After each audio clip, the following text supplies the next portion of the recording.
ಅವ್ರ ಮೇಲೆ ಇಲ್ಲ ಸಲದ ಕೇಸ್ ಹಾಕಿ ವೀರಪ್ಪನ ರೇಷನ್ ಕೊಟ್ಟೆ, ನೀನು ಗನ್ ಸಪ್ಲೈ ಮಾಡಿದೆ, ಮದ್ದು ಕೊಟ್ಟೆ, ಗುಂಡು ಕೊಟ್ಟೆ, ಅಕ್ಕಿ ಬೆಳೆ ಕೊಟ್ಟೆ, ಏನೋ ಒಂದು ನೆಪ ಹೇಳಿ ತಗೊಂಡೋಗಿ ಅವ್ರ ಮನೆಯವ್ರನ್ನೆಲ್ಲ ಟಾಡಾ ಕಾಯ್ದೆನಲ್ಲಿ ಮಾಡು, ಜೈಲ್ ಹಾಕು. ಮರ್ಮಾಂಗದ ಒಳಗಡೆ ಲೋಫರ್ ಒಳಗಡೆ ಕೊಡು, ಒಳಗೆ ಆ ಒಳಗಡೆ ಅದಕ್ಕೆ ಕೊಡು ಲೋಫರ್, ಕರೆಂಟ್ ಟಿಪ್ ಹಾಕೋನು, ಟಿಪ್ ಕೊಡು ಒಳಗಲ್ಲಿ ಹಾಕ, ಅಲ್ಲಿ ಒಳಗಡೆ ಹಿಟ್ಲರ್ ಟೈರ್ ಬೆಲ್ಟು, ಲಾಟಿಗಳು, ಈ ರಬ್ಬರ್ ಲಾಟಿಗಳು ಆಡೋದ್ರಲ್ಲೇ ಬಾಸುಂಡೆ ಅಲ್ಲೇ ಬರೋದು. ಮನೆಗೆ ಆ ಮುದುಕಿ ಏಟು ಪಾಟು ಇವೆಲ್ಲ ತಳಸಾರ್ದೆ, ಊಟ ಕೊಡ್ತಿದ್ದ ಟೈಮಲ್ಲಿ ಕರೆಂಟ್ ಹೋಯ್ತು, ಮೆಳ್ಳಗ್ ತಪ್ಸ್ಕೊಬಿಟ್ಟ ಆ ಮುದುಕಿ. ತಪ್ಸ್ಕೊಂಡ್ರು ಹೆಂಗೋ ಸಂದೆಲ್ಲ ಬಾಗಿಲ ಹತ್ರ ಇದ್ದವ್ರೆ, ನುಗ್ಗಿ ಎಲ್ಲ ಹೋಗ್ಬಿಟ್ಟಳು.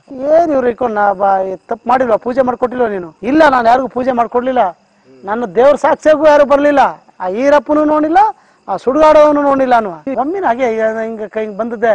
ಈಗ ಈ ವಯಸ್ಸಲ್ಲಿ ಹೆಂಗಿದ್ಯಾ, ನೀನು ಪ್ರಾಯದ ಕಾಲದ ಹೆಂಗಿದ್ದೆ, ಈಗೂ ನೀನೇನಿಲ್ಲ ಬಹಳ ಚೆನ್ನಾಗಿದ್ಯಾ. ಕೂಪಿಗೆ ವಾಪಸ್ ಬರುವಂತ ಟೈಮಲ್ಲಿ ಈ ಅಟ್ಟೆಲ್ ಬಂದು ನೋಡಿದಾಗ ಒಬ್ಳೆ ಇದ್ದಂತ ಮುದುಕಿನ ಅವಳ ಮೇಲೆ ಸಾಮೂಹಿಕವಾಗಿ ಒಂದು 5 ಸುಮಾರು 2 ರಿಂದ 3 ವರ್ಷದ ಹಿಂದೆ ವೀರಪ್ಪನ ಸುಮಾರು ಸಂಚಿಕೆಗಳನ್ನ ನೋಡಿರ್ತಿರಲ್ಲ. ಸುಮಾರು ಜನ ಇತ್ತೀಚೆಗೆ ಕೆಲವೊಂದು ಸಂಚಿಕೆಗಳು ನೋಡಿದಾಗ ಆ ಸಂಚಿಕೆಗಳ ಲಿಂಕ್ ಸಿಗ್ತಾ ಇಲ್ಲ.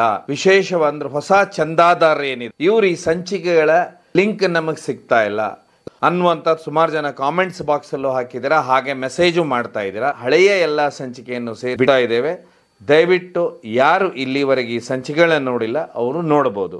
ಇವರೆಲ್ಲ ಇದ್ದವರು ಪಾಪ ವೀರಪ್ಪನ್ ಸಹಚರರೇ ಇದ್ರ ಒಳಗೆ, ಯಾರೋ ಒಬ್ರೋ ಇಬ್ರೋ ಇದ್ರೋ ಇಲ್ಲೋ 4 ಜನ ಇದ್ರೋ ಏನೋ, ಸಂಪೂರ್ಣ ಯಾರು ಇಲ್ಲ ಅಂತ ಹೇಳೋಕಾಗಲ್ಲ. 60-70-80 ಭಾಗ ನಿರಪರಾಧಿಗಳೇ, ಯಾರೋ 10% ಇರ್ಬೋದು. ಏನಂದ್ರೆ ಒಬ್ರು ಪೊಲೀಸ್ ಸಬ್ ಇನ್ಸ್ಪೆಕ್ಟರ್ ಎದುರಾಕೊಂಡು ಒಂದು ಪರಿಣಾಮ ಇಷ್ಟು ನಾನು 6 ತಿಂಗಳು 13 ದಿನ ನರಕ ಯಾತನೆ ಅಂದ್ರೆ ಆ ಏನು ವರ್ಕ್ಶಾಪ್ ಅನ್ನು ಜಾಗದಲ್ಲಿ ಕರ್ಕೋಗಿ ಪುನಃ ಮನೆಗೆ ಹೋಗ್ತೀವಿ ಅನ್ನೋದು ಇದಿಲ್ಲ, ಗ್ಯಾರಂಟಿ ಇಲ್ಲ. ನಾವು ಹೋಗಿ ಸೇರ್ತೀವ ಇಲ್ವಾ, ಸದ್ಯದಿಂದ ಬಿಟ್ಬಿಟ್ಟಿದೆ, ಈ ನರಕದಿಂದ ಬಿಟ್ಬಿಡ ಟಾಡಾ ಕಾಯ್ದೆ ಕಳಿಸ್ಬಿಟ್ರೆ ನಿಮ್ದೇ ಇದು ಹೋಗ್ಬೋದು, ಕಳಿಸ್ಬಿಡಿ ನಮ್ಮನ್ನ ಜೈಲ್ಗೆ ಅಂದ್ರು. ಯಾವ್ದು ಶಿಕ್ಷೆ ಕೊಟ್ಬಿಟ್ಟು ನಮ್ಗೆ ಸಹ ನಾವು ಜೈಲ್ಗೆ ಹೋಗ್ತೀವಿ ಅಂತ ಕೊನೆಗೆ ಇಲ್ಲಿಂದ ತಪ್ಸ್ಕೊಂಡು ಹೋದ್ರೆ ಸಾಕು ನಾವು. ಅಯ್ಯೋ ಕೂಗಾಡುದು, ಆ ಕರೆಂಟ್ ಕೊಡ್ಬೇಕಾದ್ರೆ ಕೂಗಾಡಿ ಅರ್ಚಾಡಿ ಸತ್ತಿ ನೀನ್ ಪ್ರಾಣ ಹೋಗಿ ಪ್ರಾಣ ಬರ್ತಿತ್ತು, ಪುನಃ ಎಳೆದು ಮುರಿದಿ ತಂದೆ ಎತ್ತಾಕ್ಬಿಡೋರು, ಎಲ್ಲ ಸುತ್ತಿ ಎಲ್ಲ ಎಳೆದಿ ನಾಯಿ ಕಂಡಾಗ ಎಳೆ ತಂದು ಬಿಸಾಕ್ಬಿಡೋರು. ಪುನಃ ಹೆಚ್ಚಿಗೆ ಗಂಚಲಿ ಮಾಡೋರ್ನ ಹಗ್ಗ ಹಾಕಿ ಕಾಲ್ಗೆ 2 ಕಾಲ್ನ ಎತ್ತಿ ಮೇಲ್ಗಡೆ ಕಿಟಕಿಗೆ 2 ಕಟ್ಬಿಟ್ಟು ಹಿಂಗ ತೊಂಗಾಕ್ಬಿಡೋರು. ಬೆನ್ ಮಾತ್ರ ಕೆಳಗಡೆ ಇಲ್ಲಿ ಪೂರ್ತಿ ಸರಿ ಇಲ್ಲ, ಹಿಂಗೆ ನೆಟ್ಟ ಬಿದ್ದಿರೋದು. ಒಂದು ಕೇಸ್ ಇಲ್ಲ, ಏನೂ ಇಲ್ಲ, ಒಂದು FIR ಇಲ್ಲ, ಒಂದು ಏನೂ ಇಲ್ಲ. ಆಗ ABS ಕಾರ್ಪಸ್ ನಮ್ಮ ಮನೇಲಿ ಅಂತ ವಿದ್ಯಾವಂತರಲ್ಲ, ಆಗ ಹೋಗುದ್ರು. ಆಗ ನಾಗಪ್ಪವ್ರನ್ನ ಸಾಕಷ್ಟು ಸರಿ ಕಾಲ್ ಕಟ್ಕೊಂಡುದು ನಮ್ಮ ಮನೇಲಿ, ನಮ್ಮ ತಾಯಿ, ನಮ್ಮ ತಂದೆ, ನಮ್ಮ ಅಕ್ಕ ಎಲ್ಲ. ಆಗ ನಾಗಪ್ಪವ್ರು ಸಾಕಷ್ಟು ಸರಿ ಏನಿಲ್ಲ ಅಂತ ಹುಡುಗ ಏನು ಮಾಡಿಲ್ಲ, ದಯವಿಟ್ಟು ಬಿಡಿ ಅಂತ 10 ಸರಿ ಹೇಳವ್ರೆ. ಕೊನೆಗೆ ನಾಗಪ್ಪರೇ ಬಂದು ಬಿಡಿಸಿದ್ದು. 6 ತಿಂಗಳು 13 ದಿನ ಆದ್ಮೇಲೂ ನಾಗಪ್ಪರ್ ರೆಕಮೆಂಡ್ ಮಾಡಿ ನಾನು ಬಿಡುಗಡೆ ಆಗುದು. ನಾಗಪ್ಪನೇ ಬಂದು ಅಲ್ಲಿ ಬೆಟ್ಟಕ್ಕೆ ಬಂದು ಬಿಟ್ಬಿಡಿ ಅವನ್ನ, ಹುಡುಗ ಏನು ಇಲ್ಲ, ಅವ ಅಂತ ಹುಡುಗ ಅಲ್ಲ, ಅವನ್ ಏನೋ ಕಾರಣದಿಂದ ತಂದು ಹಾಕೊಂಡಿದ್ರೆ, ಅವ ಯಾವ ಸಂಬಂಧ ಇಲ್ಲ, ಒಬ್ಬನೇ ಮಗನು ಬಿಟ್ಬಿಡಿ, ಅವ್ರ ತಾಯಿ ತಂದೆ ಎಲ್ಲ ಬಹಳ ಅಳ್ತಾ ಇದಾರೆ ಅಂತೆಲ್ಲ ರಿಕ್ವೆಸ್ಟ್ ಮಾಡ್ಕೊಂಡು ಆವತ್ತು ನನ್ನ ಬೆಟ್ಟದಿಂದ ಬಿಟ್ಟು ರಾತ್ರಿ ಇಷ್ಟೊತ್ತಲ್ಲಿ ಕಳಿಸ್ತಾ ಇದ್ರೆ. ಏನು ಕೇಸ್ ಇಲ್ಲ, ಏನು ಇಲ್ಲ, ಕೇಸ್ಗಳೇ ಇಲ್ಲ ಯಾರ್ದನ್ನ. ಸುಮ್ಮನೆ ಒಂದು 6 ತಿಂಗಳು 13 ದಿನ ಇಟ್ಕೊಂಡಿದ್ದು ಮಾತ್ರ, ನನ್ನ ಮೇಲೆ ಕೇಸು ಇಲ್ಲ, ಏನು ಇಲ್ಲ. ಇವತ್ತು ABS ಕಾರ್ಪಸ್ ಅಂದ್ರೆ ಏನು, ಸರ್ಚ್ ವಾರೆಂಟ್ ಅಂದ್ರೆ ಇವತ್ತೆಲ್ಲ ನಾನೆಲ್ಲೋ ಸ್ವಲ್ಪ ಕಾರಣ ತಿಳ್ಕೊಂಡಿದ್ದೀನಿ. ಅವತ್ತೆಲ್ಲ ಅವಿದ್ಯಾವಂತರು ನಮ್ಮಲ್ಲಿ, ನಮ್ಮ ತಾಯಿ ತಂದೆ ಎಲ್ಲ ರೈತರು. ಸದ್ಯ ಇವ್ರು ಸಾಹಸ ಹಾಕ್ಬೇಕು, ಸದ್ಯ ಬಿಡಿಸ್ಕೊಂಡು ಸುಮ್ಮನೆ ಮನೇಲಿದ್ರು ಸಾಕು. ಇವನ್ನೆಲ್ಲ ಪುನಃ ಮತ್ತೆ ಹೋಗ್ಬಿಟ್ಟು ಪುನಃ ಎತ್ತಾಕ್ ಹೋಗ್ಬಿಟ್ರು ಯಾರು ಕೇಳೋರಿದ್ದಾರೆ, ಬೇಡ ನಮ್ಗೆ, ಯಾಕ ಅಷ್ಟು ತಿಳುವಳಿಕೆ ಇಲ್ಲ. ಅಲ್ಲಿ ಯಾರಾದ್ರೂ ವಿಚಿತ್ರವಾದ ಘಟನೆ ಏನಾದ್ರು ಆಯ್ತಾ? ಒಬ್ಬ ತಂಬಡಿ ಒಬ್ಬ ಬಂದಿದ್ದ, ಕತ್ರಿಕೊಬ್ಬ ಏನೋದೊಬ್ಬ ತಂಬಡಿ ಪೂಜಾರಿ, ಅವನ್ನ ಹಿಂಗೆ ಎತ್ತಾಕೊ ಬಂದಿದ್ದಾರೆ. ನೀನ್ ಪೂಜೆ ಮಾಡ್ಕೊಟ್ಟಿ ಅಂತ ವೀರಪ್ಪನ್ಗ, ಎಲ್ಲ ನಿನ್ನ ಹತ್ರ ಬಂದು ಪೂಜೆ ಮಾಡಿಸ್ಕೊಂಡು ಎಲ್ಲ ಹೋಗಿದ್ದಾನಂತೆ ಅಂತ ಅವನ್ನ ಒಬ್ಬ ನಿರಪರಾಧಿ ಎತ್ತಾಕೊ ಬಂದಿರ ಪೂಜಾರಪ್ಪನ. ಅವನ್ನ ಮನ ಬಂದಂಗ ಹೊಡಿತಾ ಇದಾರೆ. ನಮ್ಮ ಮುಂದೆ ಬಟ್ಟೆ ಎಲ್ಲ ಬಿಚ್ಚಾಕಿದ್ರು, ಹೊಡೆದ್ರು.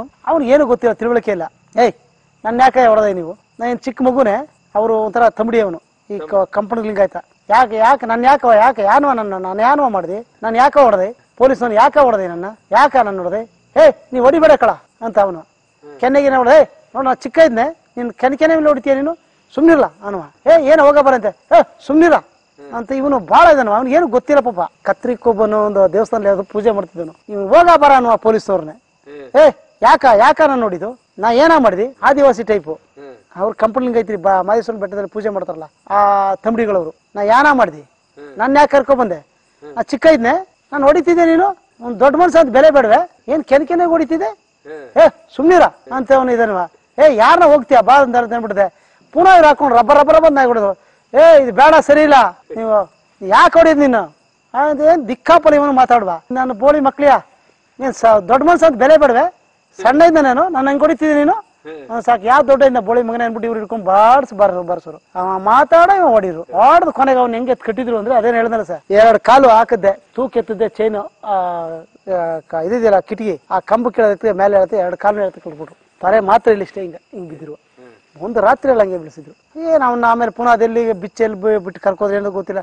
ಅಲ್ಲಿ ಚಿತ್ರಹಿಂಸೆ ಕೊಟ್ಬಿಟ್ರು ಅವನಿಗೆ. ಅಮಾಯಕ ಆದಿವಾಸಿ ಸೇರಿದವನೇ ಅವನು. ಸಮಾಜ, ಅವ್ರ ಪೊಲೀಸು, ಅವ್ರ ಅಧಿಕಾರಿಗಳು, ನಾನು ಏನು ಚಿಕ್ಕ ಇದ್ನೆ, ನಾನ್ ದೊಡ್ಡ ಮನ್ಸದ್ ಬೆಲೆ ಇಲ್ವೇ, ನಾನ್ ನಿನ್ ಕೆನೆ ನೋಡ್ತಿದ್ದೆ, ಯಾರನ್ನ ತಪ್ಪು ಮಾಡಿದೆ ನಾನು, ಯಾನ್ ತಪ್ಪು ಮಾಡೋದಂತ ಹೇಳ್ದೆ ನೀನು, ಇದೆಲ್ಲ ಸರಿ ಇಲ್ಲ ಅನ್ ಮಾಮ. ಏನ್ ಇವ್ರು ಇಟ್ಕೊಂಡು ತಪ್ಪು ಮಾಡಿಲ್ವಾ, ಪೂಜೆ ಮಾಡ್ಕೊಟ್ಟಿಲ್ವ ನೀನು? ಇಲ್ಲ, ನಾನು ಯಾರಿಗೂ ಪೂಜೆ ಮಾಡ್ಕೊಡ್ಲಿಲ್ಲ, ನನ್ನ ದೇವ್ರ ಸಾಕ್ಷಿಯಾಗೂ ಯಾರು ಬರ್ಲಿಲ್ಲ, ಆ ಈರಪ್ಪನು ನೋಡಿಲ್ಲ, ಆ ಸುಡುಗಾಡವನು ನೋಡಿಲ್ಲ ಅನ್ನುವ. ಇಲ್ಲ ನಿನ್ ಹೇಳ್ದಿ ಅಂತ, ನೀನ್ ಮಾಡ್ಕೊಟ್ಟಿ ಅಂತ ಯಾವಾರ ಹೇಳ್ದವ ತನ್ ಕರ್ಕೊಬಾ ಅಂದ್ರೆ ನಿನ್ ಸಾಕ್ಷಿ ಬೇರೆ ಬಂದ್ ಕೊಡ್ಬೇಕಾರ ಬಡಿದ್ರು. ಅವ್ನು ಯಾರು ಹೇಳೋರು ಕೇಳೋರು ಬಡದಾಕ್ತರು. ಒಂದು ಎಬ್ಳು ಹೆಂಗ್ಸು, ಅಯ್ಯಮ್ಮ ವಯಸ್ಸಾಗಿತ್ತು, 60 ಮೇಲಾಗಿತ್ತು. ಅಯ್ಯಮ್ಮ 60 ಆಗಿದ್ರು ಬಹಳ ಚೆನ್ನಾಗಿ, ಬಹಳ ಕೆಂಪಗ ಮುದುಕಿ. ಆ ಮುದುಕಿನ ಎಂತೆಂತ ಮಾತು ಬೈಯರು ಅಂದ್ರೆ, ಈಗ ಹಿಂಗಿದ್ದೀಯಲ್ಲ, ನಿನ್ ಪ್ರಾಯದ ಕಾಲದ ಏನ್ ಮಾಡಿರ್ಬೋದು ನೀನು ಲೋಫರ್ ಮುಂಡೆ, ಇವತ್ತು ಹಿಂಗಿದೀಯಲ್ಲ, ನಿನ್ನ ವಯಸ್ಸು ಕಾಲದಲ್ಲಿ ಹೆಂಗಿದ್ದೆ ನೀನು ಲೋಫರ್ ನಿನ್ನ. ಅಯ್ಯೋ ಕೊನೆಗೆ ಆ ಮುದುಕಿ ಏಟು ಪಾಟು ಇವೆಲ್ಲ ತಳಸಾರ್ದೆ. ಊಟ ಕೊಡ್ತಿದ್ದ ಟೈಮಲ್ಲಿ ಕರೆಂಟ್ ಹೋಯ್ತು, ಮೆಳ್ಳಗ್ ತಪ್ಸ್ಕೊಬಿಟ್ಟ ಆ ಮುದುಕಿ. ತಪ್ಸ್ಕೊಂಡ್ರು ಹೆಂಗೋ ಸಂದೆಲ್ಲ ಬಾಗಿಲ ಹತ್ರ ಇದ್ದವ್ರ ನುಗ್ಗಿ ಎಲ್ಲ ಹೋಗ್ಬಿಟ್ಟು ಹುಡುಕುದ್ರು ಸಿಕ್ಕದೆ, ಬೆಟ್ವೆಲ್ಲ ಹುಡುಕಾಕ್ಬಿಟ್ಟಿದೆ ಅವಳೆಲ್ಲ ತಪ್ಸ್ಕೊಂಡಿದೆ. ಕೊನೆಗೆ ಅವ್ರ ಅಣ್ಣ ಒಬ್ಬ ಇದ್ದ, ಅವನ್ ಕರ್ಸಿ ನಿಮ್ಮ ಅಕ್ಕನ ಕರ್ಕೊಬರಲ್ಲ, ನೀನ್ ಮಾಡ್ತೀನಿ ಅಂತ ಹೇಳಿ, ಆಗ ಅವ ಎಲ್ಲ ಕರ್ಕೊಬಂದು ಆ ಕೆಲವೆಲ್ಲ ಏನು ಸ್ವಲ್ಪ ಎಲ್ಲರೂ ಹಿಡಿದು ಏನು ಮಾಡಿ ಮಾಡ್ಕೋಗಿದ್ದಾರೆ. ಆಗ ಇವ್ರು ನಾಗಪುರ ಹೇಳಿದ್ರೆ ಕೆಲವರೆಲ್ಲರೂ ಬಿಟ್ಟು ಕಳಿಸ್ಬಿಡ್ತಾ ಇದ್ರು. ಈ ಕಡೆಯವರು ಅಂದ್ರೆ ಎಲ್ಲರೂ ಟಾಡಾ ಕೇಸಲ್ಲಿ ಹಾಕಿ ಫಿಟ್ ಮಾಡಿ ಜೈಲ್ ಬೊಮ್ಮಿನ ಹಾಗೆ ಹಿಂಗ್ ಬಂದದ್ದೆ. ಈಗ ಈ ವಯಸ್ಸಲ್ಲಿ ಹೆಂಗಿದ್ಯಾ, ನೀನು ಪ್ರಾಯದ ಕಾಲದ ಹೆಂಗಿದ್ದೆ, ಈಗೂ ನೀನೇನಿಲ್ಲ ಬಹಳ ಚೆನ್ನಾಗಿದ್ಯಾ. ಅಲ್ಲಿ ಪೊಲೀಸ್ನವರು ಅಯ್ಯೋ ಹೊಲಸು ಮಾತಾಡೋರು. ಇಲ್ಲ, ಅವಳು ಅವತ್ತು ರಾತ್ರಿ ತಪ್ಸ್ಕೊಂಡು ಗೊತ್ತಿಲ್ಲ ಅದು ಯಾಕಂದ್ರೆ ಅವಳು ನಾವೇನಲ್ಲಿ ಅಲ್ಲಿ ಆ ಜಾಗದಲ್ಲಿ ಆ ಸೀನ್ ಮಾತ್ರ ನೋಡಿದ್ವಿ. ಅವಳ ಆ ತರ ಮಾತಾಡ್ತಿದ್ದು ಅಲ್ಲಿ ನೋಡುದು ಕೇಳಿದಷ್ಟೇ. ಏನಿಲ್ಲ, ಯಾರು ಅಕ್ಕಪಕ್ಕದ ಗ್ರಾಮದವರು, ನನಗೂ ನಿಮ್ಗೆ ಆಗಲ್ಲ, ಈಗ ಯಾವ್ದಾರು ಮಾತಿರುತ್ತೆ ಸರ್, ಅವ್ನು ರೇಷನ್ ಕೊಟ್ಟ ಅಂದ್ರೆ ಸಾಕು, ಅವ ಅಲ್ಲಿ ನೀರ್ ಕೊಟ್ಟ, ಅವನು ಉಪ್ಪು ಎತ್ಕೋ ಕೊಟ್ಟ, ಏನೋ ಒಂದು ಎತ್ಕೋ ಕೊಟ್ಟ ಅಂದ್ರೆ ಸಾಕು, ಅವ್ನ ಹಾಗೆ ಎನ್ಕ್ವೈರಿಗೆ ಅಂತ ಕರ್ಕೊಂಡ್ ಬಂದ್ಬಿಡುತ್ತಷ್ಟೇ. ಬೆಟ್ಟ ಅಲ್ಲಿದ್ದವ್ರಿಗೆ ಯಾರಿಗೂ ಧ್ವನಿ ಇರ್ಲಿಲ್ವಾ? ಯಾವ ಧ್ವನಿ ಬಿಡ್ತು ಅಂದ್ರೆ ಗುಂಡಾಕ್ ಕೂದ್ ಬಿಡ್ತಾರೆ. ಹಿಟ್ಲರ್ ಟೈರ್ ಬೆಲ್ಟು, ಲಾಠಿಗಳು, ಈ ರಬ್ಬರ್ ಲಾಠಿಗಳು ಅಲ್ಲೇ ಬಾಸುಂಡೆ ಅಲ್ಲೇ ಬರೋದು. ಆಮೇಲೆ ಬಿಸಿನೀರು ಕಾಲ್ಗೆ ಹಾಕ್ಬಿಟ್ಟು ಚೆನ್ನಾಗಿ ಹೊಡೆದ್ ಹಿಂಗ ಕಾಲೆಲ್ಲ ತುಳಿದಿ ಎಲ್ಲ ಕಾಲ್ಗಳೆಲ್ಲ ಊದ್ಕೊಳ್ಳೋದಲ್ಲ, ಇಷ್ಟಿಷ್ಟು ಊದ್ಕೊಳ್ತು. ಟಾರ್ಚರ್ ಹಿಂಗ್ ಇಟ್ಕೊಂಡು ಹಿಂಗ ಹಾಕಿ ಇಲ್ಲಿ ದೊಣ್ಣೆ ಹಾಕಿ ಇಟ್ಕೊಂಡ್ರೆ 2 ಕಾಲಿಗೆ ನೀಡ್ಸ್ಬಿಟ್ಟದೆ, ಆ ಕಡೆ ಒಬ್ಬ ಈ ಕಡೆ ಒಬ್ಬ ಎತ್ಕೊಂಡು ಸುಮ್ಮನೆ ಹೊಡೆದ್ರೆ 2 ಕಾಲು ಎಲ್ಲ ಊದೋಗ್ರ. ಟಾರ್ಚರ್ ಕೊಟ್ಟು ಏನು ಉಪಯೋಗ? ಸುಮ್ಮನೆ ಬಾಯ್ ಬಿಡಿಸೋದು, ಸುಮ್ಮನೆ ಅವ್ರಿಗೆ ಏನೋ ಒಂಥರ ಖುಷಿ. ಈ ಪ್ರಾಣಿ ಪಕ್ಷಿಗಳನ್ನ ಆಟ ಆಡಿಸ್ತಿರಲ್ಲ ಸರ್, ನಮ್ಮನ್ನ ಯಾವ ತರ ಅಂದ್ರೆ ಈ ಸರ್ಕಸ್ ಆಡಿಸ್ತಿರಲ್ಲ, ಈಗ ದೊಣ್ಣೆಗಳು ತಳ್ಕೊಂಡು ಒಂಥರ ವಿಚಿತ್ರವಾಗಿ ನಮ್ಮ ಪ್ರಾಣಿಗಳಿಗಿಂತ ಹೆಚ್ಚಾಗಿ ಕಡಿಯಾಗ ಪ್ರಾಣಿಗಳಿಗೂ ಮಾಡಲ್ಲ, ಅದಕ್ಕಾದ್ರೂ ಕೇಸ್ ಹಾಕ್ಬಿಡ್ತಾರೆ. ಆ ತರ ವಿಚಿತ್ರವಾಗಿ ಆಟ ಆಡ್ಸೋದು, ಬಟ್ಟೆ ಬಿಚ್ಚಾಕ್ಬಿಟ್ಟದೆ ಹಾಕೋದು, ಇದ್ರ ಮೇಲೆ ಮರ್ಮಾಂಗದ ಮೇಲೆ ಹೊಡಿಯೋದು, ಆ ಹೆಣ್ಣು ಮಕ್ಳಿಗೆ ಅದನ್ನ ಓಪನ್ ಮಾಡ ಒಳಗಡೆ ಕೊಡು ಅನ್ನೋದು, ಮರ್ಮಾಂಗದ ಒಳಗಡೆ ಲೋಫರ್ ಒಳಗಡೆ ಕೊಡು, ಆ ಒಳಗಡೆ ಅದಕ್ಕೆ ಕೊಡು ಲೋಫರ್ ಮುಡ್ಯಾಗ ಕರೆಂಟ್ ಕ್ಲಿಪ್ ಹಾಕೋನು, ಕ್ಲಿಪ್ ಕೊಡು ಒಳಗಲ್ಲಿ ಹಾಕ, ಅಲ್ಲಿ ಒಳಗಡೆ 6 ಒಳಗೆ. ಈರಪ್ಪನ ಗಲಾಟೆ ಶುರು ಆದ್ಮೇಲೆ ಗೋಪಿನಾಥ, ನೆಲ್ಲೂರ್ಲಿ ಪಡಿಯಾಚಿಗಳೆಲ್ಲ ಖಾಲಿ ಆದ್ರು. ಹೊರಗಡೆ ಬಿಟ್ಟ ನಂತರ ಸಾಹಸ ಸಾಕು ಅಂತ ಮತ್ತೆ ಸುಮ್ಮನೆ ಹೊರಗಡೆ ಬಂದಾಗ ಮತ್ತೆ ಎಷ್ಟೋ ಜನ ಬಂದ್ರು, ನೀವ್ ಮತ್ತೆ ಕೆಲಸ ಮಾಡು ಆಗ ಈಗ ಅಂತ. ಮತ್ತೆ ವೀರಪ್ಪನ ನಿಮ್ ಸಾಹಸ ಬೇಡ, ಆಯ್ತು ಸ್ವಾಮಿ ನಾ ಮಾಡ್ತೀನಿ, ಬೇಡ ಅಂತ ಹೇಳಕ್ಕೂ ಆಗಲ್ಲ, ಮಾಡ್ತೀನಿ ಸ್ವಾಮಿ. ಐಬಿ ಹತ್ರ ನಿಮ್ಮನ್ನ ಕರ್ಕೊಂಡು ಹೋಗಿದ್ರ? ಇಲ್ಲ, ಇಲ್ಲೇ ಹೊರಗಡೆ ಬಿಟ್ಟಿದ್ದೆ, ನನ್ನ ಇದರಿಂದ ಹೊರಗಡೆ ಬಿಟ್ಬಿಟ್ರು. ನಾಗಪ್ಪರು ಮತ್ತೆ ನಮ್ಮ ಮನೆ ಕಡೆಯವರೆಲ್ಲ ಹೋಗಿ ಅಲ್ಲಿ ರಿಕ್ವೆಸ್ಟ್ ಮಾಡ್ಕೊಂಡಿದ್ರೆ ಅಲ್ಲಿ ಕರ್ಕೋಗ್ಲಿಲ್ಲ, ನಾನು ಇಲ್ಲೇ ಹೊರಗಡೆ ಬಿಟ್ಬಿಟ್ರು. ಹೊರಗಡೆ ಬಿಡಿದ್ಕು ಇಲ್ಲ ಸ್ನಾನ ಮಾಡಿ ಬೆಳಗ್ಗೆ ಎದ್ದು ಮಾದಪ್ಪನ ಬೆಟ್ಟದಲ್ಲಿ ಸ್ನಾನ ಮಾಡಿ ಎಲ್ಲ ಮುಡಿ ತೆಗೆಸ್ಕೊಂಡು ಬಿಡುಗಡೆ ಆದ ಸ್ವಾಮಿ. ಎಲ್ಲ ಗಡ್ಡ ದಾಡಿ ಎಲ್ಲ ಮೀಸೆ ಎಲ್ಲ ಬಿಟ್ಕೊಂಡು 6 ತಿಂಗಳಿಲ್ಲ, ಎಲ್ಲ ಗಡ್ಡ ಕೂದಲೆಲ್ಲ ಬಿಟ್ಕೊಂಡಿದೆ, ಎಲ್ಲ ಬೆಳೆದೋಗಿತ್ತು. ಮುಡಿ ಕೊಟ್ಟು ಬಿಡುಗಡೆ ಆದ ಸ್ವಾಮಿ ಅಂದ್ಬಿಟ್ಟದೆ ಬರ್ತಾ ಇದ್ದೆ. ಕೆಲವೊಂದು ದಿನಗಳೆಲ್ಲ ನೆನೆಸ್ಕೊಂಡ್ರೆ ಇನ್ನು ನಾಚಿಕೆ ಆಗ್ತಾ ಇದೆ. ಅದನ್ನ ಎಲ್ಲೂ ಹೇಳಕ್ಕೂ ಆಗಲ್ಲ, ಹೇಳದ್ ಇರಕ್ಕೂ ಆಗಲ್ಲ. ಕೊನೆ ಕೆಲವರು ಏನು ಯಾಕೆ ನಿನ್ ಜೈಲ್ ಕರ್ಕೋದ್ರು, ನಿನ್ಗೆ ಆಗ್ಬೇಕಾಗಿದ್ದು ಇದೆಲ್ಲ ಮಾಡಿದಿಲ್ಲ, ಪೊಲೀಸ್ ಇನ್ಫಾರ್ಮೇಟರ್ ಆಗಿ ಗುರುನಾಥನ ಹಿಡಿದ್ಕೊಟ್ಟು ಸಾಯಿಸ್ತೀಯಲ್ಲ, ಆ ಕರ್ಮ ನಿನ್ನ ಬಿಟ್ಕೊಡ್ಲಿಲ್ಲ, ನಿನ್ಗೆ ಆಗ್ಬೇಕಾಗಿದೆ. ಪೊಲೀಸ್ನವ್ರಿಗೆ ಹೆಲ್ಪ್ ಮಾಡಕ್ ಹೋಗಿ ನನ್ನ ಜೀವನ ಹಾಳು ಮಾಡ್ಕೊಂಡದ್ದು. ನಿಮ್ಮ ಸ್ನೇಹಿತ ಇದ್ದಲ್ಲ ಅವತ್ತಿನ ಕಾಲಕ್ಕೆ, ಅದೇ ವೈನ್ ಸ್ಟೋರ್ ನಟರಾಜ್, ಅವನ ಜೀವನ ಏನಾಯ್ತು?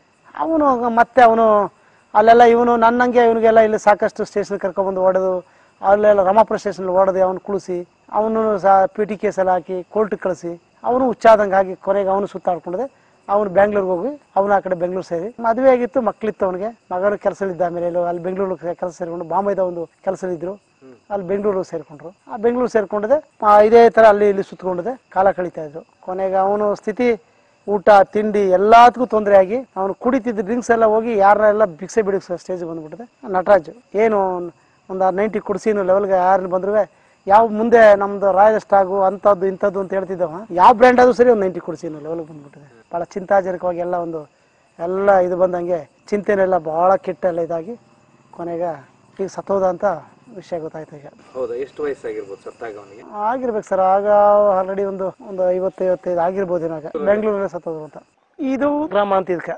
ಈ ಗ್ರಾಮದಲ್ಲಿ ಒಂದು ವಯಸ್ಸಾದ ಮುದುಕಿ, ಮಿನಿಮಮ್ ಆವತ್ತಿನ ವಯಸ್ಸಲ್ಲೇ ಒಂದು 60-60 ಮೇಲೆ ಇರುವಂತ ವಯಸ್ಸು ಮುದುಕಿನ ಏನು ಈ ವ್ಯವಸಾಯ ಮಾಡಕ್ಕೆ ಈ ಗುಡಿಸಲು ಹಾಕೊಂಡಿದೆ ಹೊಲ ಕಾವಲ್ಗ ರಾತ್ರಿ ಹೊತ್ತು ಮಲಗಿರುವಂತ ಸಂದರ್ಭದಲ್ಲಿ BSF ಪೊಲೀಸ್ನವರು ಬಂದು ಒಂದು 5-6 ಜನ ಆ BSF ಏನೋ ವೀರಪ್ಪನ ಕಾರ್ಯಾಚರಣೆ ಮಾಡ್ತೀವಿ ಅಂತ ರಾತ್ರಿ ಬಂದಂತ ಆ ಟೈಮ್ ಸಂದರ್ಭದಲ್ಲಿ ಕೂಪಿಗೆ ವಾಪಸ್ ಬರುವಂತ ಟೈಮಲ್ಲಿ ಈ ಅಟ್ನಲ್ಲಿ ಬಂದು ನೋಡಿದಾಗ ಒಬ್ಳೆ ಇದ್ದಂತ ಮುದುಕಿನ ಅವಳ ಮೇಲೆ ಸಾಮೂಹಿಕವಾಗಿ ಒಂದು 5-6 ಜನ ಅವ್ರು ಮುಗಿಸ್ಬಿಟ್ಟು ಹೋಗಿರ್ತಾರೆ.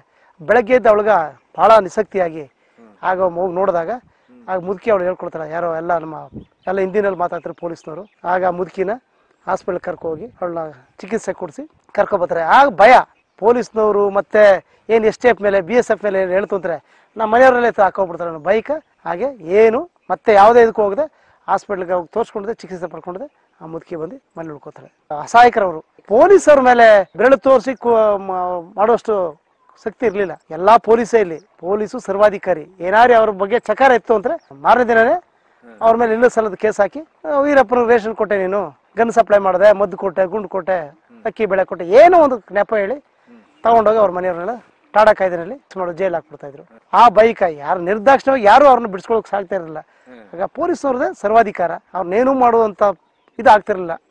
ಸಾಮಾನ್ಯ ಜನ ಏನು ಮಾಡೋಕಾಯ್ತಿರ್ಲಿಲ್ಲ. ಹಾಗೆ ಇಲ್ಲಿ ಯಾವುದೇ ಒಂದು ಸಂಘ ಸಂಸ್ಥೆಗಳೇ ಆಗ್ಲಿ ಏನೂ ಇಲ್ಲ. ವುಮೆನ್ಸ್ ರೈಟ್ಸ್ ಅದು ಅಂತವು ಯಾವುದೂ ಆಗ ಈ ಹಳ್ಳಿನಲ್ಲಿ ಎಂಟ್ರಿನೂ ಇಲ್ಲ.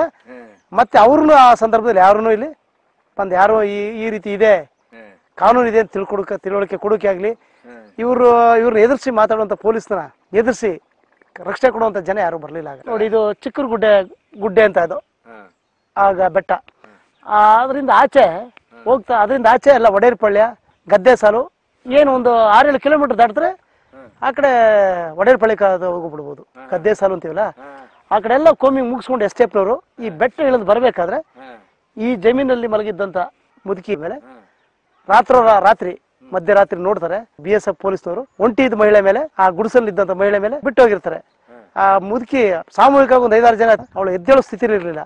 ಆಗ ಅವ್ರ ಮನೆಯಲ್ಲಿ ಅವ್ರ ಕಡೆ ಸಂಬಂಧಿಕರೆಲ್ಲ ಕರ್ಕೋಗಿ ಆಸ್ಪತ್ರೆಗೆ ಕರ್ಕೋಗಿ ಚಿಕಿತ್ಸೆ ಕೊಡಿಸ್ಕೊಬಂದು ಏನು ಅಸಹಾಯಕರು ಏನು ಹೇಳ್ಕೊಳಕ್ ಆಗ್ತಾ ಇಲ್ಲ. ಅತ್ಯಾಚಾರ ಆಗಿದೆ ಅಂತ ಗೊತ್ತು, ಡಾಕ್ಟ್ರಿಗೂ ಗೊತ್ತು, ರಾಮಾಪುರ ಆಸ್ಪತ್ರೆ ಸರ್ಕಾರಿ ಆಸ್ಪತ್ರೆ, ಬಟ್ ಎಲ್ಲ ಒಂದೇ, ಅಧಿಕಾರಿಗಳೆಲ್ಲ ಒಂದೇ. ಏನಿದೆ ಒಂದು ಚಿಕಿತ್ಸೆ ತಗೊಂಡು ಇನ್ನು ಕೆಲಸ ನೀವು ನೋಡೋಷ್ಟೇ ಮನೆ. ಇದರಲ್ಲೇ ಒಂದು ಸ್ವಲ್ಪ ದಿನ ಇದ್ದ ಮುದುಕಿ ತಿಳ್ಕೊಳ್ತಾಳೆ. ಮನಸ್ಸು ಬೇಜಾರಾಗಿತ್ತು. ಒಂದು ಸಾಮೂಹಿಕವಾಗಿ ಒಂದು 8-10 ಜನ ಎಷ್ಟು ಮಾಡಿದ್ರು ಅಂತ ಗೊತ್ತಿಲ್ಲ, ಬಹಳ ಇದು ಮಾಡಿದ್ರು. ಮಧ್ಯರಾತ್ರಿನೇ ಬೆಳಗ್ಗೆದೆಲ್ಲ ಹೇಳ್ತಾ ಇದ್ರಲ್ಲ BSF ಪೊಲೀಸ್ನವರು ಅಂತ ಎಲ್ಲ ಗುಸು ಮಾತು. ಯಾರನ್ನೂ ಎದ್ದು ಅವ್ರ ಬಗ್ಗೆ ಚಕಾರ ಎತ್ತಕ್ಕಾಗಲ್ಲ, ಅವ್ರ ಮೇಲೆ ಗಲಾಟೆ ಮಾಡೋಕ್ಕಾಗಲ್ಲ, ಸ್ಟ್ರೈಕ್ ಮಾಡೋಕ್ಕಾಗಲ್ಲ, ಏನು ಮಾಡೋಕ್ಕಾಗಲ್ಲ. ನಿರ್ದಾಕ್ಷಿಣ್ಯವಾಗಿ ಕರ್ಕೋಗ್ತಾರೆ, ಬನ್ನಿ ನಡೆಯಲ್ಲಿ ಕ್ಯಾಂಪ್ ಇದೆ ನಡೆ. ವೀರಪ್ಪರಿಗೆಲ್ಲ ಮಾಹಿತಿ ಗೊತ್ತಿರ್ಬೋದು, ಯಾರು ಗೊತ್ತಿದೆ ಅದೆಲ್ಲ ಗೊತ್ತಿಲ್ಲ ಅಂತಲ್ಲ. ಆದ್ರೆ ಅತಿ ತೀರಾ ಅಲ್ಲಿ ಈ ಕಡೆ ನೆಲ್ಲೂರು ಕಡೆ ಇದ್ದಂತ ಸಂಬಂಧಿಕರು ಅವ್ರ ಮೇಲೆ ದೌರ್ಜನ್ಯದಾಗ ಹೇಳ್ಕೊಂಡಿದ್ದಾರೆ. ಆ ವೀರಪ್ಪ ಸಿಗದಂತ ಸಂದರ್ಭದಲ್ಲಿ ನಮ್ಗೆಲ್ಲ ಬಹಳ ತೊಂದರೆ ಕೊಡ್ತಾರೆ ಅಂತ ಹೇಳಿ, ಬಹಳ ತೊಂದರೆ ಕೊಡ್ತಾರೆ ಅಂತ ಹೇಳ್ಕೊಂಡ ಮೇಲೆ ಮತ್ತೆ STFನವ್ರು ಪೊಲೀಸರು ಅಂತ ಹೇಳಿದ್ಮೇಲೆ ಅವ್ರ ಮೇಲೆ ಇಲ್ಲದೆ ಸಿಟ್ಟು ಬಂದಾಗೆ ಈ ಪೊಲೀಸರನ್ನ ಹತ್ಯೆ ಮಾಡ್ತಿದ್ದು ವೀರಪ್ಪ. ಅವನ ಕಡೆಯವ್ರು ಮಾಡಿದ್ರೆ ಬಿಡ್ತಿರ್ಲಿಲ್ಲ ಅಂತ. ಮಾಡಿಲ್ಲ, ಅವ್ನು ಮಾಡಿದ್ರೆ ಅಂತಿದ್ರು. ಅಂತ ಸಂದರ್ಭ ನಿಂತವ್ರನ್ನೆಲ್ಲ ಬೈತಾ ಇದ್ರಂತೆ, ನೀನು ಬೇಕಾಗಿಲ್ಲ, ನಿನ್ ಮದುವೆ ಬೇಡ, ಇದೆಲ್ಲ ಮಾಡಬಾರ್ದು ಅಂತ. ಯಾಕಂದ್ರೆ ಅವನು ಈ ಹೆಂಗಸರು ಸಹವಾಸ ಬೇಡ, ನಿಮ್ಗೆ ಹೆಣ್ಣು ಮಕ್ಕಳು ಸಹವಾಸ ಮಾಡ್ತಂದ್ರೆ ಖಂಡಿತ ನೀವು ಉದ್ಧಾರ ಆಗಲ್ಲ ಅಂತ ಅದೇ ಹೇಳಿದ್ದಾನೆ. ಆಚಾರ್ಯ ನೀ ಪೆಣ್ ಪಿನ್ನಾಲೆ ಪೋರೆ ನೀನ್ ನಾಸಮಾಯಿರ ವ್ಯಾಂಡಾಡ ಅಂತೆಲ್ಲ ಹೇಳಿದ್ದಾನೆ ಅವನು. ವೀರಪ್ಪನ ಕಡೆಯವರೇ ಮಾಡಿರ್ಬೋದು. ವೀರಪ್ಪನ ಕಡೆಯವರು ಅಂದ್ರೆ ಈಗ ಹಿಂದಿ, ವೀರಪ್ಪನ ಕಡೆಯವರು ಅಂತ ಹೇಳಕ್ ಅವ್ರು ಹಿಂದಿನಲ್ಲಿ ಮಾತಾಡ್ತಾ ಇದ್ರು ಅಂತ ಹೇಳ್ತಾ ಇದ್ರಲ್ಲ ಮುದುಕಿ. ಹಿಂದಿನಲ್ಲಿ ಮಾತಾಡ್ತಿದ್ರು ಯಾರು, ಮತ್ತೆ ಎಲ್ಲ ಗನ್ ಎತ್ಕೊಂಡು ಅವರು ಯೂನಿಫಾರ್ಮ್ ಅಲ್ಲಿ ಬಂದಿದ್ರು ಅಂತ ಹೇಳ್ತಾರೆ. ಇವ್ರು ಯೂನಿಫಾರ್ಮ್ ಇರ್ಬೋದು, ಬಟ್ ಪೊಲೀಸ್ನವ್ರು ಯಾರು ವೀರಪ್ಪನ ಕಡೆಯವರು ಅಂತ ಗೊತ್ತಿಲ್ಲ. ಅದೇ ವೀರಪ್ಪನ ಕಡೆಯವರಾಗಿದ್ದು ತಮಿಳ್ ಮಾತಾಡ್ತಾ ಇದ್ರು, ಇವ್ರು ಹಿಂದಿನಲ್ಲಿ ಮಾತಾಡ್ತಾ ಇದ್ರಲ್ಲ ಹಿಂದಿ. ಇವ್ರ ಭಾಷೆನೂ ಅದೇ ತರ ಹೋಲಿಕೆ ಇದೆ. ಏನು ಹಿಂದಿ ಕೆಲವು ಮಾತುಗಳೆಲ್ಲನೂ ಸೇಮ್ ಬರ್ತದೆ. ಅದರಿಂದ ಇವರು ಹಿಂದಿನಲ್ಲಿ ಮಾತಾಡ್ತಿದ್ರು ಅಂತ ಹೇಳ್ಕೊಂಡಿದ್ದಾಳೆ. ಬಹಳ ಅನ್ಯಾಯ. ಅವರು ತಿಂಗಳಾರ್ಗಟ್ಲೆ ಇವರು ಹೆಂಡತಿ ಮಕ್ಳು ಬಿಟ್ಟು ಬಂದು ಹಳ್ಳಿನಲ್ಲಿ ಅಮಾಯಕ ಹೆಣ್ಮಕ್ಳುಗಳಿದ್ದಾರೆ ಅಂತ ಇವರು ಕೆಲವೆಲ್ಲ ಮೂಕ ಪ್ರೇಕ್ಷಕರಾಗಿ ನೋಡ್ತಾ ಇರ್ಬೇಕಷ್ಟೇ ಹೊರತು ಆಗ್ಬಿಟ್ಟು ಹೇಳ್ತು ಅಂದ್ರೆ ಅವ್ರ ಕತೆ ಕ್ಲೋಸು. ಆ ಗುಡ್ಡದಿಂದ ಕೆಳಗೆ ಇಳಿದು ಬಂತು ಅಂದ್ರೆ ಕಾಡಂಚಲಿರೋ ಆ ಮನೆಗೆ ಬಂದು ಆ ಕಾಡಂಚಲಿರುವಂತ ಜನಗಳ ಹತ್ರ ಬಂದು ಅಲ್ಲಿ ಸೇರ್ಕೊಂಡಿದ್ದೆ. ಈಗ ಊರೊಳಗೆ ಬಂದಾಗ ವೀರಪ್ಪ ಬಂದಿದ್ದ ಅಂತ ಮಾಹಿತಿ ಹೋಗ್ಬಿಡ್ತದೆ. ಬಂದು ಕೂತ್ಕೊಂಡಿದ್ದೆ, ನನಗೆ ಏನ್ ಬೇಕು ಆಹಾರ ಪದಾರ್ಥಗಳನ್ನ ತಂದು ಕೊಡ್ಬೇಕು, ತಂದು ಕೊಡ್ಲಿಲ್ಲ ಅಂದ್ರೆ ನೀನು ಸುಟ್ಟಾಕ್ತೀನಿ, ಹೆಂಡತಿ ಮಕ್ಳನ್ನೆಲ್ಲ ಫೈರ್ ಮಾಡ್ತೀನಿ ಅಂತ ಅವ ಬೆದರಿಕೆ ಹಾಕ್ತಿದ್ದ. ಆಗ ವಿಧಿ ಇಲ್ಲದೆ ಎಲ್ಲರೂ ತೊಂದರೆ ಆಗ್ತದೆ.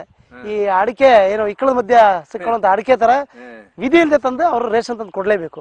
ಆ ತಂದು ಕೊಟ್ಟು ಹೋದಂತ ಸಂದರ್ಭದಲ್ಲಿ ಇಲ್ಲಿ ಪೊಲೀಸ್ ಮಾಹಿತಿದಾರ ಯಾರ್ರಿ ಇಂತ ಕಡೆಯವನು ಬಂದು ರೇಷನ್ ಕೊಟ್ಟ ಅಂತ ವಿಚಾರ ಪೊಲೀಸರು ತಿಳಿಸಿದ್ರೆ ಮತ್ತೆ ಪೊಲೀಸರು ಬಂದು ಅವ್ರನ್ನ ತೆಗೆದುಕೊಂಡೋಗಿ ಟಾಟಾ ಕಾಯ್ದೆಗೆ ಫಿಕ್ಸ್ ಮಾಡ್ತಾ ಇದ್ರು. ಇದು ಎರಡು ಕಡೆಯಿಂದ ತೊಂದರೆಗಳು.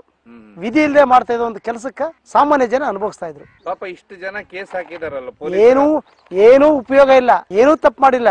ಈ ಭಯ ಮತ್ತೆ ಏನೊಂದು ಸಿಕ್ಕಾಕೊಂಡಿರ್ತಾನೆ ಏನೋ ಬಂಧನಕ್ಕ, ಈಗ ಅಲ್ಲೇ ಅವನು ಬಂಧನ, ನೀ ತಂದ್ಕೊಂಡಿಲ್ಲ ಅಂದ್ರೆ ನಿನ್ನ ಫೈರ್ ಮಾಡ್ತೀನಿ ಅಂತಾನೆ. ವಿಧಿ ಇಲ್ಲದೆ ಅವನು ತಂದು ಕೊಡ್ಲೇಬೇಕು, ಇಲ್ಲ ಅವ್ನು ಪ್ರಾಣ ಉಳಿಸ್ಕೋಬೇಕಲ್ಲ, ಪ್ರಾಣ ಉಳಿಸ್ಕೊಳ್ಳೋದಕ್ಕೋಸ್ಕರ ಮಾಡ್ಲೇಬೇಕು. ಇದು ತಪ್ಪು ಅಂತಾರೆ, ಏನು ಮಾಡೋಕ್ಕಾಗಲ್ಲ. ಈಗ ಅದಕ್ಕೆ ಪೊಲೀಸರು ಏನ್ ಮಾಡಿದ್ರು, ನೀನ್ ಬೇಕಂತ ಕೊಟ್ಟೆ ನೀನು ಅಂತ ಸಪ್ಲೈ ಮಾಡಿದೆ ಅಂತ. ಈಗ ಅದೇ ಸ್ಥಿತಿ ಅವರೇ ಆಗಿದ್ರು, ಅವ್ರನ್ನೀಗ ಒತ್ತಡಕ್ಕೆ ಇಟ್ಕೊಂಡಾಗ ಅವ್ರಿಗೂ ಆಗ್ಲಿಲ್ಲ. ಅದು ಈ ಊರಿನ ಜನ ವೀರಪ್ಪನ ಇದ್ದ ನೆಮ್ಮದಿಯ ಮಲ್ಗೆ ಇಲ್ಲ ಅನ್ಸುತ್ತೆ. ಮಲಗಿಲ್ಲ. ರಾತ್ರಿ ಎಷ್ಟೊತ್ತಿನಲ್ಲಿ ಏನಾಗ್ತದೆ ಯಾರು ಬಂದ್ರು ಎಲ್ಲ ಯಾವ ಪೊಲೀಸ್ ಜೀಪ್ ಬಂದ್ರು ಭಯನೇ. ಊರ್ ತುಂಬಾ ಇದ್ರಕ್ಕೆ ಎಲ್ಲಾರು ಬಾಗಿಲು ಹಾಕೊಂಡದೆ ಎಲ್ಲ ಹೋಗದೆ ಮನೆ ಕುಂತ್ಕೋಬೇಕು. ಎಲ್ಲ ಒಳಗಡೆ ಹೊರಗಡೆ ಬರೋಂಗಿಲ್ಲ. ಏನೋ ಹೊರಗಡೆ ಬಂತು ಅಂದಾಗ ಅವನೇ ನೀ ಬರ ಇಲ್ಲಿ ಅಂದಾಗ, ಈಗ ನೀನು ಇಲ್ಲೇನ್ ಕ್ಯಾಂಪ್ ಇತ್ತು, ಆ ಕ್ಯಾಂಪ್ ಸುತ್ತ ರಾತ್ರಿ ಈ ಹಳ್ಳಿ ಜನ ಹೋಗಿ ಅವ್ರು ಕಾಯ್ಬೇಕು. ಏನೊಂದು ಗುಂಪು ಅವರು ಕ್ಯಾಂಪ್ ಮಾಡ್ಕೊಂಡಿದ್ರೆ ಆ ವೀರಪ್ಪನ ಬಂದ ಅವನ ನಮ್ಮನ್ನು ಸುಟ್ಬಿಡ್ತಾನೆ ಅನ್ನೋಕ್ಕೋಸ್ಕರ ನಾವು ಊರ್ನವರು ದೊಣ್ಣೆ ಎತ್ಕೊಂಡಿದ್ದೆ ರಾತ್ರಿ ನಾವು ಕಾವಲು ಕಾಯ್ಬೇಕು. ಪೊಲೀಸರು ನಮ್ ರಕ್ಷಣೆ ಬರ್ಲಿಲ್ಲ, ಅವ್ರು ನಾವು ರಕ್ಷಣೆ ಮಾಡ್ಬೇಕು. ಪೊಲೀಸರು ಇಲ್ಲಿ ಬಂದು ಕ್ಯಾಂಪ್ ಪ್ರತಿ ಹಳ್ಳಿನಲ್ಲಿ ಕ್ಯಾಂಪ್ ಹಾಕೊಂಡಿದ್ರು. ಆ ಹಳ್ಳಿ ಕ್ಯಾಂಪ್ ಹಾಕೊಂಡಿದ್ದಂತ ಸಂದರ್ಭದಲ್ಲಿ ಈ ಸರದಿ 50 ಜನ ಈ ಊರಿನಲ್ಲಿ ನೀವು ನಮ್ಮನ್ನು ಕಾಯ್ಬೇಕು ಸುತ್ತ. ಈ ಪೊಲೀಸರು ಕ್ಯಾಂಪ್ ಇರುವಂತ ಜಾಗದಲ್ಲಿ ಸುತ್ತ ಇವರು ಬೆಳಗಾನ ನಿದ್ರೆ ಇಲ್ಲದೆ ಕಾಯ್ತಾ ಇರಬೇಕು. ಏನಾರು ವೀರಪ್ಪ ಅವನೇನ್ರಿ ಬಂದೇನ್ರಿ ಅಟಕ್ ಗಿಟಾಕ್ ಮಾಡಿದಾಗ ನೀವು ನಮ್ನ ಎಬ್ಬಿಸ್ಬೇಕು ಅಂತ. ನೀವು ಸತ್ರ ಸಾಯ್ರಿ, ಬಟ್ ನಾವು ನಿದ್ರೆ ಮಾಡ್ತೀವಿ. ಸರದಿ 50 ಜನ ಮನೆಯವರು ನೀವು ಕಾವಲಿಗೆ ಬರ್ಬೇಕು, ನಾಳೆ ನೀವು ಬರ್ಬೇಕು ಅಂತ ಟೈಮ್ ಟೇಬಲ್ ಫಿಕ್ಸ್.